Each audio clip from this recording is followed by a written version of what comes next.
மரத்தின் பாடம். ஒரு சிறிய கிராமத்தில் வயலின் ஓரம் ஒரு பழமையான ஆலமரம் இருந்தது. அந்த மரம் மிகவும் பெரியதும் ஆழமான வேர் பிடித்ததுமாக இருந்தது.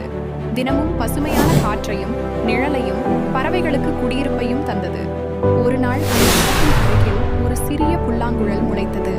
அது மரத்தைக் கண்டு, "அம்மா, நீ எவ்வளவு வலிமையானவளாய் இருக்கிறாய். நான் உன்னை போல பெரியதாக முடியாது" என்று மனம் உடைந்தது. அப்போது அந்த ஆலமரம் புன்னகையுடன் பேசினது. "குட்டியே, நான் இன்று இப்படி பெரியதாக இருக்கிறேன் என்பதற்கு காரணம் நான் சின்ன துளியாக ஆரம்பித்ததே. ஒவ்வொரு நாளும் சூரிய ஒளியை ஏற்றுக்கொண்டேன், மழையை நன்றியுடன் பருகினேன், புயல்களை சமாளித்தேன். ஒரு நாள் கூட நான் வளர்வதை நிறுத்தவில்லை. நீயும் அப்படித்தான் முயற்சி செய்ய வேண்டும்." காலம் சென்றது. அந்த புல்லாங்குழல் மெதுவாக வளர்ந்து வலிமை பெறத் தொடங்கியது. அது சிறிய பறவைகளுக்கு ஓய்வு தரும் அளவுக்கு கிளைகளை விரித்தது. பாடம்: இயற்கை நமக்கு சொல்லும் மிகப்பெரிய உண்மை: எவ்வளவு சிறியதாக தொடங்கினாலும் தினமும் விடாமுயற்சியுடன் முன்னேற